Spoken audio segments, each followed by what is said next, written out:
Level 1, the recruit. You're 18. Nobody recruited you with a handshake and a brochure. You showed up at a military processing station in Fort Benning, Georgia, on a Tuesday morning in late October. The air smelled like diesel and wet concrete. You signed your name on a contract you barely had time to read. The recruiter said 2 words before moving on to the next kid in line. Good luck. 3 days later, you're in basic combat training. The drill sergeant's name is Staff Sergeant Ramos. He is not cruel, he's precise. There's a difference, and you learn it fast. Cruel is random. Precision is intentional. Every punishment has a lesson. Every lesson has a cost. You pay it with your body. Wake up is 4:30 a.m. You run 3 miles before the sun comes up, in boots that haven't broken in yet. The blisters on your heels open by week 2. You tape them and keep moving. Everyone tapes and keeps moving. Stopping is not an option anyone discusses because discussing it would make it real. The barracks hold 40 men, 40 different backgrounds, 40 different reasons for being here. The kid from rural Montana who never left his county. The college dropout from Philadelphia who needed direction. The quiet one from El Paso who hasn't spoken more than 10 words to anyone. You don't know their stories yet. You only know their last names, stenciled above their bunks. Meals last exactly 15 minutes. Scrambled eggs from powder. Toast. Orange juice from concentrate. You eat everything because you've learned what it feels like to run on nothing. In week 4, your unit fails a land navigation exercise. You spend the night in the Georgia woods with a compass, a paper map, and 1 liter of water. You don't find the final checkpoint. You're back at the start point at 0300, wet, cold, and humiliated. Sergeant Ramos doesn't yell. He stands in front of all 40 of you in the dark and says quietly, "Failure is information. What did you learn?" Nobody answers. You don't answer. But the question stays with you longer than anything else from those 8 weeks. Longer than the physical pain, longer than the sleep deprivation. That question becomes a habit. Every time something goes wrong, some part of your brain asks it automatically. You won't realize that until years later. By week 8, you are no longer the person who arrived at that processing station. That person hesitated. That person waited to be told what to do. This version of you moves before the order is finished. This version of you knows that waiting is its own kind of decision, and usually the wrong one. You graduate. You're a soldier now. But you're not what you came here to be. Not yet. Not even close. Level 2. The infantry private. You're 19. You've been assigned to the 75th Ranger Regiment out of Fort Moore, formerly Fort Benning. After passing the Ranger Assessment and Selection Program, known as RASP, 70% of candidates who enter RASP don't finish it. You finished it. That fact matters to you more than anything anyone has said to you in your entire life. The 75th Ranger Regiment is the Army's premier direct action raid force.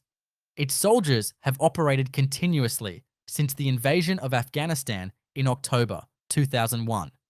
By the time you arrive, the regiment has conducted thousands of missions across Iraq, Afghanistan, Syria, and Somalia. You are stepping into something with a history longer and heavier than you fully understand. Your first deployment is to eastern Afghanistan, Nangarhar province. The terrain is brutal. Jagged limestone ridgelines, narrow valleys, villages built into cliff faces.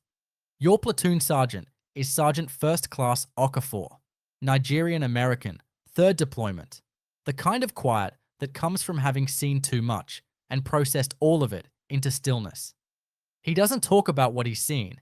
He talks about what you need to do right now, in this moment, with these hands. Your first patrol is a route clearance in the Aachen district. You walk in a staggered column, spacing between each man, eyes scanning the ground for disturbed dirt, loose rocks, trip wires. IEDs have killed more Rangers in Afghanistan than any direct firefight. Knowing that and walking through it are entirely different things. Nothing happens on that patrol. You come back to the forward operating base intact, and the relief you feel is so physical it almost knocks you over. You sit against a HESCO barrier and drink lukewarm water and realize your hands were shaking the entire time. You hadn't noticed. 2 weeks later, your squad conducts a nighttime raid on a compound outside Kogiani. Intelligence suggests a mid-level Taliban facilitator is inside. You fast rope from an MH-6 Little Bird, one of the 161st Special Operations Aviation Regiment's nimble assault birds, and hit the ground running. Breach, clear, secure. The sequence is drilled so deep it runs without thought. The compound is cleared in 4 minutes. The target is not there. He left 3 hours before you arrived. Back at the FOB, your team leader, Corporal Weiss, sits next to you on an ammo crate and says, "This is most of it. You go out, you come back." Sometimes the job works, sometimes it doesn't. The going out and coming back, that's the job. You're 19. You've been shot at twice, slept 4 hours 3 nights in a row, and eaten more MREs than you care to count. You've also never felt more focused in your life. That focus is the thing, that absolute clarity that comes from consequence. You start to understand why you're here. Not the flag, not the speeches. The person to your left and the person to your right. Level 3. The Special Forces candidate. You're 23. 2 combat deployments, a Ranger tab. You want something harder. You apply for the Special Forces Qualification Course, the Q course, run by the John F. and Kennedy Special Warfare Center and School at Fort Bragg, North Carolina. Special Forces, the Green Berets, trace their lineage to the Office of Strategic Services, the OSS, which ran agents and organized resistance networks behind enemy lines during World War II. The Q course takes between 18 months and 2 years to complete, depending on your specialty. The first phase is Special Forces Assessment and Selection, SFAS, 18 days in the Uwharrie National Forest in North Carolina. You carry a rucksack that starts at 45 pounds and gets heavier as the days pass. You navigate alone, in silence, across terrain that doesn't care about your pain. There are no teams here. You are being assessed as an individual. Your decision-making, your composure under sleep deprivation, or your ability to function when every reasonable part of you says stop. By day 6, your feet are destroyed, not blistered, actually torn open. The medic tapes you up and says nothing reassuring because this is not the place for reassurance. On day 11, a candidate ahead of you on a night movement simply stops, sits down on a log in the dark, doesn't say a word. You pass him. 2 hours later, you find out he voluntarily withdrew. You don't ask why. Some decisions aren't yours to understand. You keep moving. You're selected. Then comes the Q course itself. Small unit tactics, survival, language training, unconventional warfare doctrine.